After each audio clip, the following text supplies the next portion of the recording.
الحمدللہ وکفا وسلام علی عبادہ الذین اصطفیٰ اما بعد۔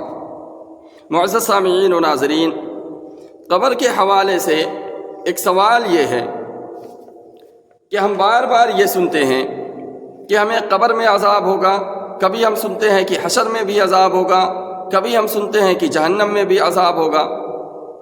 تو سوال یہ ہے کہ ہمیں کہاں کہاں عذاب دیا جائے گا؟ یعنی اگر کوئی مومن ہے اور گناہ گار ہے، مومن ہے لیکن اس کے کچھ گناہ ہیں، تو اسے کہاں کہاں سزا دی جائے گی؟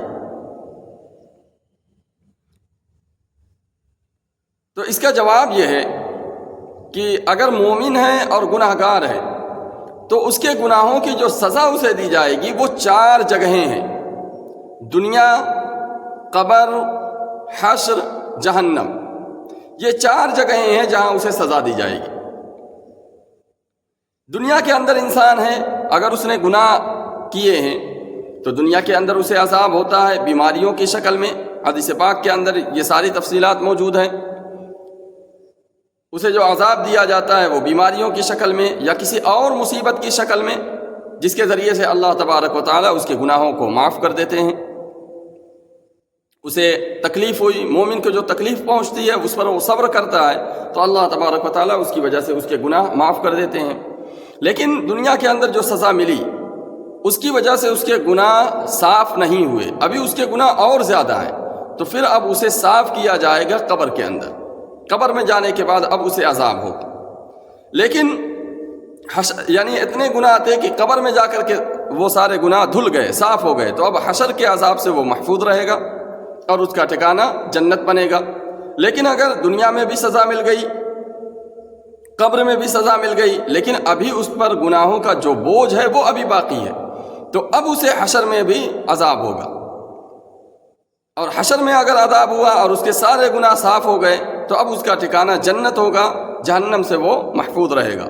لیکن اگر کوئی ایسا شخص ہے کہ دنیا میں بھی، قبر میں بھی، حشر میں بھی، تینوں جگہ اسے سزا مل چکی، لیکن اب بھی اس کے ذمے کچھ گناہ باقی ہیں، تو اب یہ سارے گناہ جو صاف ہوں گے وہ جہنم کے اندر۔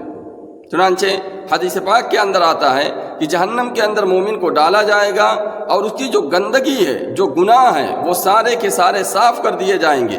جب وہ بالکل پاک صاف ہو جائے گا تو پھر اسے وہاں سے نکال کر کے جنت میں داخل کر دیا جائے گا۔ خلاصہ یہ ہے کہ مومن ہو اور گناہ گار ہو تو اسے 4 جگہ سزا دی جاتی ہے: دنیا میں، قبر میں، حشر میں، جہنم کے اندر۔ جتنا گناہ ہو اسی لحاظ سے۔ کبھی کچھ مومن ایسے ہیں جن کے گناہ تھوڑے ہیں، دنیا کے اندر سزا ملی، سارے گناہ صاف ہو گئے، قبر کے عذاب سے محفوظ رہیں گے، حشر کے عذاب سے محفوظ رہیں گے، جہنم کے عذاب سے محفوظ رہیں گے۔ لیکن کچھ ایسے لوگ ہوتے ہیں جو اس سے زیادہ گناہ کرتے ہیں، تو پھر انہیں قبر میں عذاب دیا جائے گا، پھر ان کے سارے گناہ صاف ہو جائیں گے تو باقی آگے وہ محفوظ رہیں گے۔ کچھ ایسے لوگ ہوتے ہیں جو اس سے زیادہ گناہ کرتے ہیں، تو اب انہیں حشر میں عذاب دیا جائے گا تاکہ وہ گناہوں کی جو گندگی ہے وہ صاف ہو جائے۔ لیکن اگر کسی نے اور زیادہ گناہ کیا ہے تو اب اس گندگی کو صاف کرنے کے لیے جہنم میں داخل کیا جائے گا، جہاں جا کر کے اس کے سارے گناہ دھل جائیں گے، وہ پاک صاف ہو جائے گا، پھر اسے پاک جگہ یعنی جنت میں داخل کر دیا جائے گا۔ اللہ تبارک و تعالی ہمیں سمجھنے کی اور گناہوں سے بچنے کی توفیق عطا فرمائے۔ وآخر دعوانا ان الحمد للہ رب العالمین۔